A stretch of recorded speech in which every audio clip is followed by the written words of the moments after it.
amalan Asyura nggak ada dalilnya. Emang gitu ya?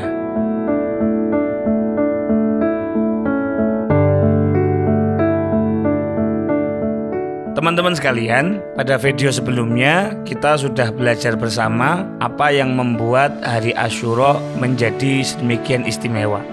Link video tentang poin tersebut bisa kalian lihat di deskripsi ya. Nah, kita sepakat soal kemuliaan hari Asyura ini. Tapi tidak menutup mata, beberapa teman kita masih suka berdebat soal cara kita mengisi hari yang mulia ini. Ada yang terlalu bersemangat, akhirnya cenderung ngawur. Akan tetapi, ada juga yang terlalu konservatif, sehingga cenderung mudah menyalahkan amalan-amalan yang dilakukan beberapa orang di hari ini. Nah, pada video kali ini kita akan belajar bersama apa saja sih yang perlu kita lakukan untuk menyambut hari yang mulia ini. Tentu kita merujuk kepada kitab para ulama yang bersanad kepada dalil, baik Al-Quran, As-Sunnah, ataupun ijma' ulama. Simak videonya hingga usai ya, agar kamu dapat insight-nya secara sempurna. Sebelum kita mulai, buat kamu yang ingin support channel ini agar terus bisa berkarya, caranya gampang banget. Cukup klik subscribe dan nyalakan lonceng notifikasinya. Dukungan kalian membantu banget agar kita bisa rutin posting dan belajar bareng di channel ini. Nah, amalan apa saja sih yang seyogyanya kita lakukan di hari yang mulia ini? Dikutip dari kitab Nihayatuz Zain karya Syekh Muhammad Nawawi Al-Bandani Al-Makki dan juga kitab Kanzun Najah Wassurur karya Syekh Abdul Hamid bin Muhammad Ali Al-Qudsi. Beliau berdua menyatakan dalam kitabnya bahwa amalan-amalan di hari Asyura itu adalah berikut ini. Yang pertama, berpuasa di tanggal 10 atau hari Asyura. Dahulu ketika Rasulullah SAW datang ke Madinah, beliau menyaksikan orang-orang Yahudi berpuasa. Kemudian beliau menanyakan alasan yang mendorong puasa mereka tersebut. Maka dijawablah bahwa ternyata di hari itulah Allah Subhanahu wa Ta'ala menyelamatkan Nabi Musa dari kejaran Fir'aun. Maka Rasulullah SAW bersabda, "Fa ana ahaqqu bi Musa minkum, fasamahu wa amara bisyamih." Yang artinya, jika demikian, aku lebih berhak untuk memperingati keselamatan Nabi Musa. Kemudian beliau berpuasa dan menyuruh kaum muslimin saat itu untuk berpuasa. Mengenai fadilahnya, Rasulullah SAW bersabda, "Wasiyamu yaumi Asyura ahtasibu 'ala Allah an yukaffira sanah allati qablah." Puasa Asyura ini aku mohonkan kepada Allah agar dapat menghapus dosa setahun yang telah berlalu. Hadis ini diriwayatkan oleh Al-Imam Muslim, nomor hadis 1162. Yang kedua, berpuasa pula di tanggal 9 Muharram atau Tasyu'a. Rasulullah menghendaki cara puasa orang muslim harus berbeda dengan cara orang Yahudi berpuasa di Asyura. Maka Rasulullah bersabda, "La in baqitu ila qabil la asumannat tasi'."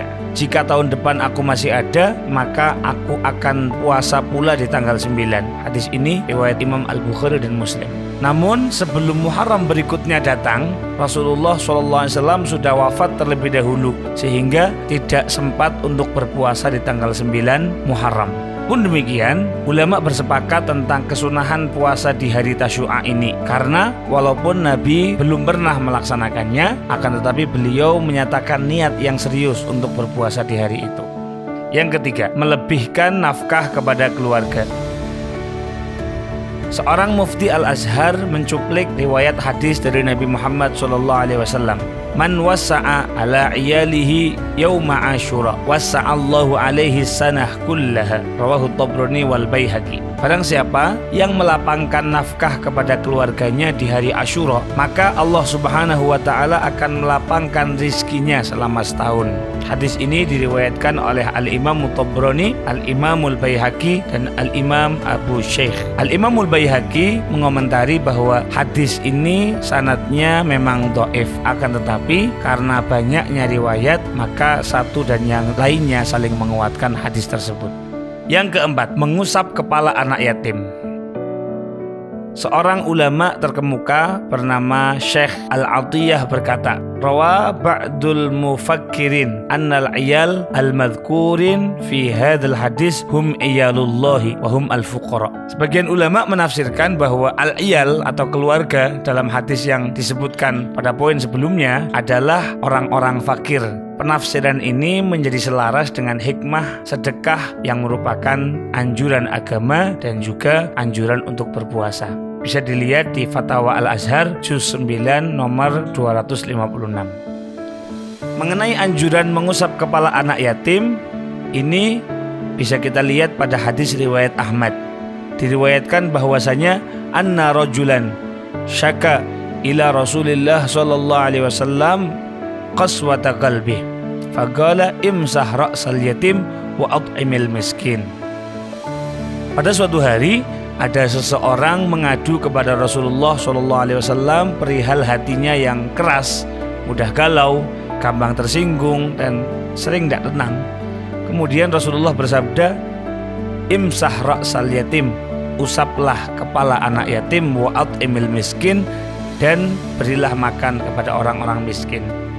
Hadis ini diriwayatkan oleh Al-Imam Ahmad. Nah, buat kamu yang merasakan hal yang sama, yuk cari anak-anak yatim dan orang-orang miskin di sekitar kita.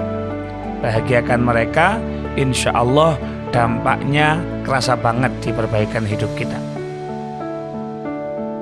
Yang kelima, melaksanakan sholat sunnah di malam harinya.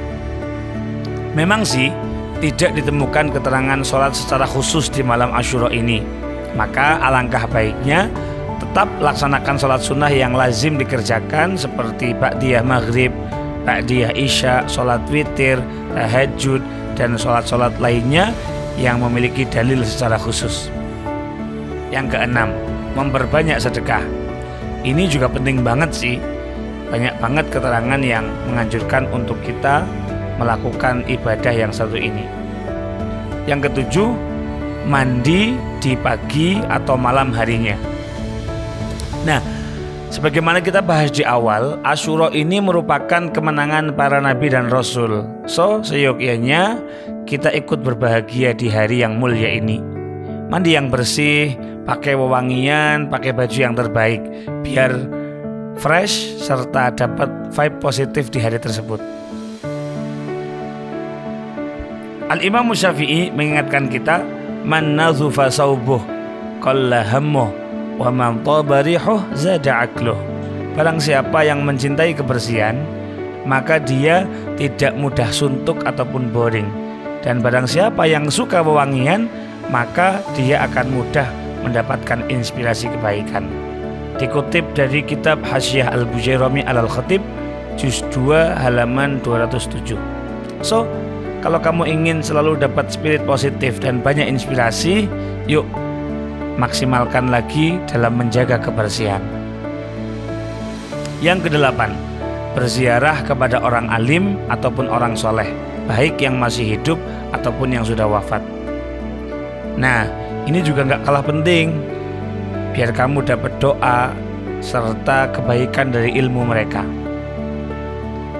Mulai deh dari yang terdekat, misal guru ngajimu pas kecil atau orang-orang yang berjasa dalam hidup kita sehingga kita mengenal banyak hal hingga berada di titik ini. Yang kesembilan, menjenguk orang sakit. Cari deh keluarga, teman, tetangga yang lagi kurang sehat.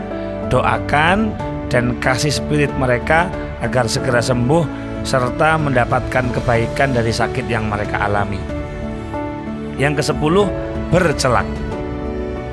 Kalian boleh menggunakan celak model atau merek apapun. Namun ulama menerangkan afdolnya menggunakan celak Ismit. Kalau kalian nggak punya, bisa tuh datang ke Enhamar 24 jam. Loh, kok jadi promosi? Hahaha. Sebaiknya gunakan secara ganjil di setiap mata, baik mata kanan ataupun mata kiri. Dan sebaiknya makainya tuh pas kalian mau tidur.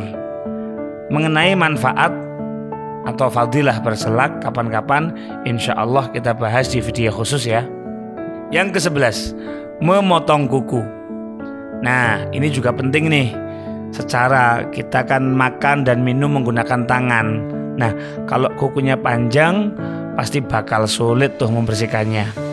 Oleh karena itu, Rasulullah SAW mengajarkan kita untuk rutin memotong kuku. Yang ke-12, membaca surat Al-Ikhlas. Dahulu di zaman Nabi Muhammad SAW ada seorang sahabat yang suka sekali mengulang-ulang bacaan surat Al-Ikhlas, bahkan ketika di dalam sholat. Mendengar hal ini, Rasulullah tidak langsung menyalahkan atau menjustifikasi. Justru beliau bertanya tentang alasan yang mendasari perbuatan tersebut. Maka lelaki itu pun menjawab, "Inni uhibbuha ya Rasulullah, saya cinta kepada surat Al-Ikhlas ini." Mendengar jawaban tersebut, Rasulullah SAW pun menjawab, "Hubbuka iyyaha adkhalakal jannah." Wahai sahabatku, cintamu kepada surat Al-Ikhlas akan menyebabkan kamu masuk ke dalam surga. Hadis ini bisa teman-teman cek di dalam Sahihul Bukhari.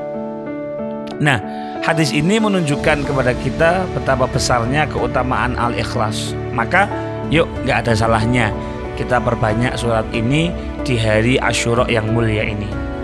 Dan yang terakhir atau yang ke-13, dianjurkan memperbanyak silaturahim. Kalau soal silaturahim sih semua sudah tahu keutamaannya.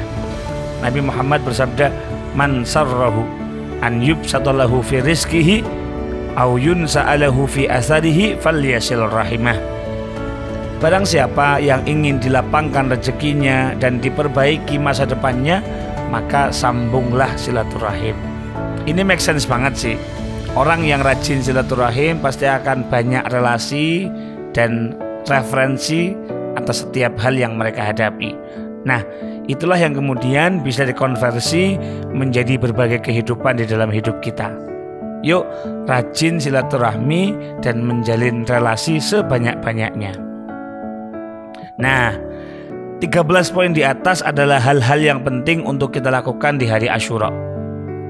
Di akhir kutipannya, Syekh Nawawi Al-Bandani mengomentari bahwa dari amalan-amalan di atas ada 2 yang secara khusus diamalkan di hari Asyura oleh Nabi SAW, yaitu berpuasa dan melapangkan rizki untuk keluarga.